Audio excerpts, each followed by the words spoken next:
Hey there, and welcome to That News You Care About, a weekly video game news show from the folks over at That Nerdy Site. Today is Tuesday, July 26th of 2022, and I am one of your hosts, Logan Wilkinson. Joining me, as always, is my Phoenix son, Trevor Starkey. Hello. How you doing today, Trev? Doing all right. How about yourself? I'm doing all right. That is an adequate way to phrase it. As I said, I might be coming down to the cold. So we'll see, fingers crossed, you know what I mean? But doing all right. It's I was going to say beautiful, but really it's just a hot Tuesday out here in Austin, Texas, as I'm sure it is in Phoenix. We've been dealing with monsoons a little bit, so it's been a little rainy, and so okay. It's one of those like rare summer days that's below 100 degrees. But yeah, it's been pretty warm. Still like 95, and now we get that humid that real nice nature. humidity, that you usually escape. Yeah, Austin is burning up. So we are out here taking those 100-degree days for you. Don't worry about it. But yes, we are not talking about the weather, but we are talking about some breaking hot news. Earlier today, Jason Schreier over from Bloomberg kind of came out with some breaking news that Star Wars Knights of the Old Republic game is paused amid a studio shakeup, and kind of diving into the Bloomberg article here. Jason kind of talks about how the Knights of the Old Republic remake is in serious trouble, and delayed, indefinitely, as the Austin, Texas-based, I would go with Asper Media, or Spire maybe. Yeah, I think it's Aspire, but that makes more sense. Aspire Media determined to figure out what is next. Aspire has abruptly fired the game's art director and design director this month. And in a series of meetings throughout the month, Aspire's two studio heads told employees the project is currently on pause and that the company will look for new contracts and development opportunities. And so I don't think we need to explain the kind of excitement and the importance of the original Knights of the Old Republic video game and how kind of excited people were to kind of get the remake, especially people like me who have never played the original. But Trevor, will start kind of broad scope here. What was your kind of initial reaction when you heard, I think it's fair to say, fairly surprising news that the game is in jeopardy, we'll say? Yeah, I mean, I basically saw it first when you posted it in our Slack. I was like, oh, okay, that's, yeah. And then, like, as I read through the article, I was like, in my mind, part of me was thinking, this makes sense a little bit in terms of it seems like it was potentially one of the largest projects that Aspire has done. And they most recently were probably in the news because their ports of the original Knights of the Old Republic 1 and 2, I believe in particular the Knights of the Old Republic 2, the Sith Lords, their port for I definitely Switch, but I think also just the whatever other ports they'd done for it for the new gen consoles, modern consoles, basically was unplayable. Like there were bugs in the game that you couldn't finish the game because once you got to a certain point, it errored out or it crashed. And it was like it was a big thing for a few days there as they tried to patch it and figure out what to do, because it was like, how do you sell a game? How does a game make it through QA that is literally unplayable? Like you can't finish the game. How does that make it through QA? And so I think much like, with a lot of the Cyberpunk issues from a couple years ago, it kind of shone a spotlight on, hey, cert is kind of means nothing, it seems, because clearly a game can be certified and released and be broken and unfinishable. So yeah, that's it. Like that was definitely, and potentially given the timeline of things, like maybe these two things are kind of somewhat related, because that would have been in like July, I think, is when those games got, or when the game got released and was having those issues, or end of June rather. And the article highlights that the demo that Aspire presented was also end of June. So it could have been like, well, we have some negative press on this, plus this thing has taken you guys way too long to do. So yeah, maybe we need to rethink this before we pour just a ton more money into it. Yeah, I mean, you already kind of beat me to the punch, right? I was going to talk about, the June 30th, when they kind of finished the vertical slice of the game to show Lucasfilm and Sony. I think, it's interesting. We don't know a lot. Even the Bloomberg article talked about how, the developers were excited about the vertical slice and felt like they were on track, and how, the studio heads obviously felt differently. That wasn't kind of where they wanted it to be, and the project would be paused. I think one of the big things about this, and it's a little funny because we almost talked about, the mini controversy around, the push for like, should these games, are they worth $70, and should video games do $70? Conversation that happened with a couple games in the past week or so. And it goes back into like, video games are very expensive to make. Right. And one of the things that most caught my eye when I first read the Bloomberg article was the fact that like Aspyr told staff and partners it would release the game by the end of 2022. Developers now say more realistic target would be 2025. Right. And they began working on it in 2019. Right. Is when they started working on it. So it's like it's 3 years they've spent on it, and all they have to show is a vertical slice when the game was first revealed back in September. And now they're saying it's going to make another 3 years. So 6 years to make a video game is a long time for a studio who isn't Naughty Dog and has a lot of money to kind of have in the bank. And I think, especially for a game that already exists and already has a story and already has characters and already has like a look and a feel to it. Yeah. Like sure, it's going to be a remake in some capacity, but still like you're not building it like, you have a starting point, and so the fact that at like the 6-year project, the like it's been in development since 2019. I was like, oh, that is way longer than I thought. And like I guess it is one of those things. Like there had been like rumors that there was a remake in development somewhere, but like for it to be quiet for that long and then finally to come out and kind of like make a splash in a state of play or whatever it was. And then, for it to be like, oh, it's still probably 3 years away. It's like, okay, there's an element of that is like, I'm guessing that is a timetable that is trying to avoid crunch. So yay. Right. But also like, it does seem like a poor project management in the other direction. Yeah. Still can be a bad project management without crunch here. And I think it's definitely the case here, it seems. I mean, it's just, I don't know where this game is, right? And especially after 3 years, we haven't seen anything of the game, right? Like the reveal trailer was essentially like a cinematic that was 30 seconds, and most of it was just black, and then it's just like someone turned on a lightsaber. And so, I mean, like that's a worrying sign, right, in hindsight. And, the article kind of concludes with how the fate of the game is obviously unclear now, how Embracer announced that Saber Interactive would join the project back in May, and how some at Aspyr believe that Saber might take over the game completely. Unclear. Like, there's a lot of obviously unknown still, but it is to me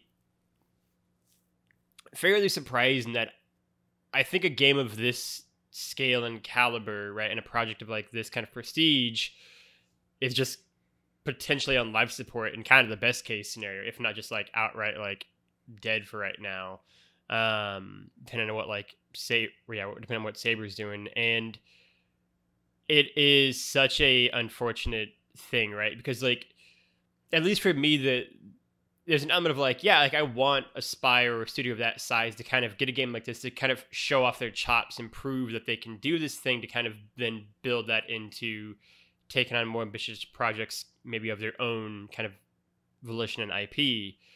The flip side of that, of course, is that like it's a big game, it's an important game, and it's a big project for you. And so if you're, a company who owns the rights to this, you want that to come out so you can make the money off of that. And to see it just sort of be stuck in development hell now is sort of unfortunate. And I'm not really sure where any of the parties go from here, honestly. Yeah, it's one of those, like, I mean, like, you look at somebody like Blue Point, in the remake space, and they've worked their way up, and they've made a name for themselves, improving time after time how well they can handle kind of those games and those redesigns, versus Aspyr here, whose games are largely like remakes, re-releases of Jedi Knight games, and the Star Wars Knights of the Old Republic, and when they can't even do those great, or they're not adding a ton to them, it is like this is a giant leap into a very different direction to give them the reins on something like that. And if they'd been able to jump up to the challenge, awesome. But they're such a they are a port house, and I'm going through and I'm kind of like looking through like the Wikipedia of like, here are all the games they've ported to things, and like some of them, like they did the episode 1 Racer that I played not too long ago, and hell yeah, and handful of things like that. Like they ported the Civilization games onto consoles and stuff, so like they can do it. But they don't necessarily have that lineage of a company that can build something like this size from, again, not the ground up, because they do have a pretty like set template for what they're working from, but still the really the assets and the design of all that stuff is what is needing to get built from the ground up. And I don't know how different that kind of scope of work is compared to touching up some code to make a game playable on a different system or something like that, while still keeping it pretty much like the original graphics and all that stuff. So yeah, I'm saddened by this, especially because I would love a reason to go back, or I would love to go back and play those games. I can boot up thanks to Xbox backwards compatibility, I can still boot up my original games on my Xbox Series X, and they play great, but they do feel like 20-year-old games. So like getting a version of those games with new controls and like with just a lot of like quality of life modern gameplay stuff, like that is an incredibly enticing and exciting prospect. And so yeah, I hope we get it, but we'll see. Yeah, and I'm curious too, because this is sort of, I mean, at least at this stage in development, it is sort of the flip side to like the Final Fantasy VII remake, even, right, where that was trapped in a limbo of like, are they ever going to actually do it? And they did it, and it came out, and it was fantastic, right? And it was great, and it blew everyone away. And that game had so much potential to not be good. And as you can see from the 10 out of 10 we gave it for that early site, it's a masterpiece, right? And I feel like that and the wave of great kind of remakes and remasters we've gotten from like Vicarious Visions and Blue Point, like you said, has led to people be like, oh, like we're in like a great time period for these kind of things, and also ignore the fact that it's still hard to do a good remake, and video games in general are hard to make, and so you see stuff like this, and it's just such a shame that it happened to a game that I think so many people got excited for, and that like it almost would have been better if this game just like had never been publicly put out and then just had kind of died a quieter death, than kind of having that excitement of like, oh shit, we might actually be able to play this, and now learn, I don't know, maybe not. And even if we do, it's going to be 3 years from now, in kind of the best case. Yeah, I think there are a lot of great remakes that we're getting these days. Like the Resident Evil ones are a couple others that you didn't mention. Yeah. But also like the GTA remakes that came out last year were crap. Certainly, like they had a lot about them on the show. Yeah, they had some quality of life changes, but they also had a bunch of problems. And so I think it's still a grab really bag, and especially the fact that Aspyr was tied to the Embracer Group on this, i.e. the THQ Nordic, that has pretty much just been gobbling up IP because that's what they're in the business of. They're in the business of acquiring intellectual property, and when they're releasing games, it's remasters of Bikini Bottom or Destroy All Humans and stuff. It's remasters of PS2 era games that are barely remasters. Like they make them a little bit more playable for this stage. Like Kingdoms of Amalur, probably one of the biggest ones that they've had, but like they're much more in the vein of like, let's take Knights of the Old Republic and re-release it as opposed to let's actually like build something new. And so there's a lot of like, even that aspect of it doesn't surprise me with how the story is ultimately playing out, because that's not what their priority has seemingly been. So it'll be interesting to see. Yeah, I'm definitely curious. I'm still hopeful, right, and optimistic that this game will come out one day, either from Aspire itself or from another studio, maybe Saber, because I would really like to play Knights of the Old Republic one day, especially like a really clean, polished, like 2022 or mid 2020s version of that game and how it looks and feels. But I'm not sure. I'm not really sure where they go from here. Certainly it seems like that studio is in a huge state of flux right now, obviously with losing kind of 2 directors in the same month. Plus how much they would have just essentially lost on this game in the last 3 years making it and then not having anything come out. Yeah, I don't know. I'm hopeful though. I'm optimistic that we'll get something out of this. Trevor, any final thoughts on the Knights of the Old Republic delay before we move on? No, I don't think so. I'm hopeful that somehow they're able to turn the ship on this and get the resources that game needs to be one of those successful remakes. But if not, then I'll just have to hope that some other Star Wars game that comes out is good. We'll just kind of put our resources or in our bank behind Jedi Survivor.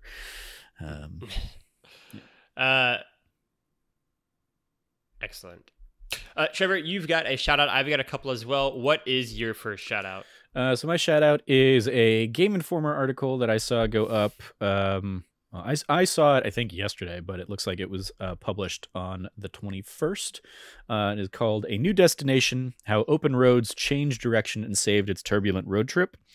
And it's basically, we've already talked about this game and like the changes and the tumultuous stuff that Fulbright was going through back when the Steve Gaynor stuff broke. So I didn't really necessarily see a point in kind of reintroducing it as like a full-blown new story. But it was enough of a new kind of conversation about the team that when all that stuff went down was like, how do we save this game? How do we keep moving forward with this game, and try and make it our own, make it something that we can still be proud of, and change the narrative around the game and around Fulbright. And so yeah. It's an article over there at Game Informer by Kimberly Wallace. I believe it is also in the physical Game Informer as well for people that still get the magazine. But yeah, I think it's a great shout out. I have 2 shout outs. I put it on my end here. I just dropped them in Discord, so you have those as well. Yep, I heard the beeps and I was like, well, those are going to pop up in the well, I guess they pop up in like the OBS audio that I have, which fortunately we only ever really use as the backup. So I was like, oh, do I have to edit those out? No, we'll be okay. Yeah. So the first one is Nope's Gordy segments and that weird shoe are packed with meatin. From Polygon. As someone who, did not expect to go watch Nope, but did end up watching Nope, thanks to Shravya's persistence and others. I found it to be a incredibly unnerving, gorgeously shot, wicked film that I think the best description of it is still one I saw on Twitter, which is it is Close Encounters of the Third Kind, but evil. I really like that description of it.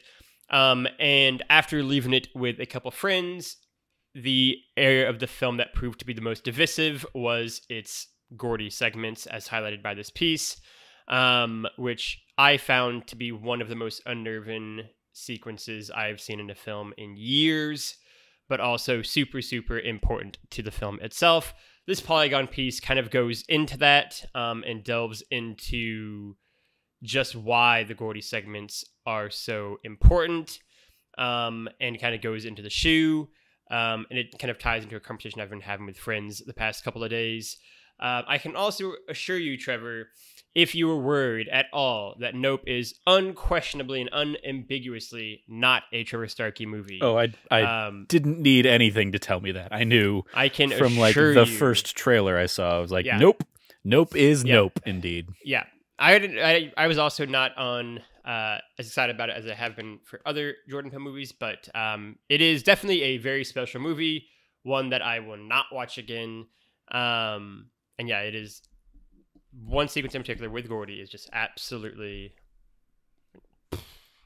But in a very different shift from that. So I would say, this piece in particular would be a spoiler-filled piece for the film, right? So like, don't read it if you haven't watched, and don't read it if you haven't watched. Be watching. Nope. Yeah. Absolutely. If you don't care to watch Nope and just kind of want to read into it, definitely do. Right, like it's a super interesting piece, and I think the Gordy stuff is really interesting in its own right. But yeah, if you plan on watching Nope, which is totally fair, we're only like 4 or 5 days into that being in theaters, definitely wait. The Gordy stuff is super, I think, important to the movie. Although maybe do read it, because you'll be maybe slightly more prepared for what you're going to watch. If you want to be braced for it, at least somewhat. Outside of that, the other piece I shared is also from Polygon, because I love a good ranking, and I found this to be interesting, which is every Marvel Cinematic Universe TV show ranked.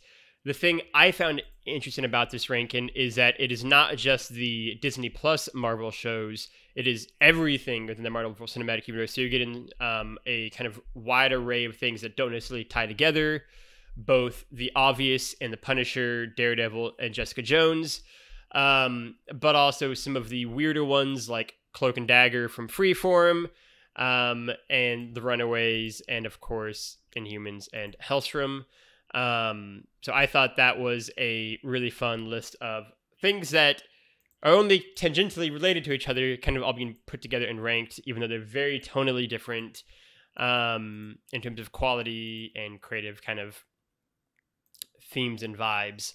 I thought that was a lot of fun. I thought that was really good. There were some things I was very surprised to see where they were ranked, and other things that I was not. Iron Fist. Although, if anything, Iron Fist being as high as it is maybe, a testament to just how many worse other things there are out there. Right, yeah. But I thought it was a lot of fun. I really enjoyed it. I am sure that certain people will have very strong thoughts on it. I know Ben Bellevue would have a strong opinion on Jessica Jones being where it's at. And so, yeah, I encourage everyone to go check that out, have a lot of fun with it. And it reminds me yet again how weird and strange the Marvel Universe is, especially in the wake of all of the MCU shit we got in the last week here, for all the different phases. It's a weird time for Marvel, and as someone who really, really was into these movies, the first 3 phases, and then Endgame happened, and as I've said before on numerous podcasts and in kind of one-on-one or group conversations, Endgame was a natural stepping off point for me for a little bit. There have been a few Marvel things recently that have gotten me more excited. Miss Marvel, obviously among them, but also Spider-Man. And so, I'm okay with Phase 4 ending. It's not necessarily been my cup of tea, but I am kind of beginning to get excited again over what they might be having in store for them. I might not love it, but I'm nonetheless excited, possibly helped by the fact that Wakanda Forever looks great. And so this kind of ties into the general Marvelness feelings I've been feeling the last couple weeks here. Cool.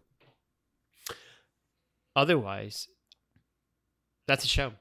If you like what you heard, you can go over to thatnerdysite.com like everyone else has. Check out all the reviews, features, podcasts that go live there every day of the week, just about. You can also go over to youtube.com/thatnerdysite and check out all the latest podcasts and Let's Plays going live there Monday through Friday. Otherwise, you can go to the podcast server of your choice, like and subscribe to the feed, rate and review us on iTunes, give us 5 stars, tell your friends why you love us so much, and get us into more people's ears. Outside of that, you can go find Trevor Starkey at Trevor J. Starkey on the internet. Trevor, anything that you want to plug? I will plug my Let's Plays this week. The Tuesday Let's Play was my first hour-ish with the Hot Wheels expansion of Forza Horizon 5. And then what is Thursday? Thursday, I think, is Power Wash Simulator. It's like it's weird because I've recorded Power Wash Simulator, I've recorded Live Alive, and I've recorded As Dusk Falls. And I think Power Wash Simulator is like the next one up because like I recorded that one 2 weeks ago and bumped it in favor of Stray and of Hot Wheels. So yeah, I think Power Wash Simulator is the next one. So that one's just going to be a chill one on Thursday, and then Live Alive and As Dusk Falls. I'm definitely curious about As Dusk Falls. Yeah, for next week. Yeah, see, check that one out. Well, great, fantastic. You can go find me at LeftyLoggy at LeftyLoggy LOGGY. I will echo that, but I will also give a shout out to That D Plus Show. We'll be doing potentially a couple of fun episodes here in the next couple weeks. This week for sure, though, will be Deadpool, which I've somehow never seen, despite how much I loved movies, superhero films of that era in particular, and enjoy Ryan Reynolds. So I'm very, very excited. It's probably one of the bigger kind of blind spots I still have in terms of like well-received and acclaimed superhero films. So I'm very excited to check that out. Maybe we'll do Deadpool 2 later as well. Maybe we'll do something on Logan. That seems... yeah, I'm very excited for that. I'm very excited for that D Plus show for... I guess this will be the last one for this month. And so, yeah, then the beginning of next month as well.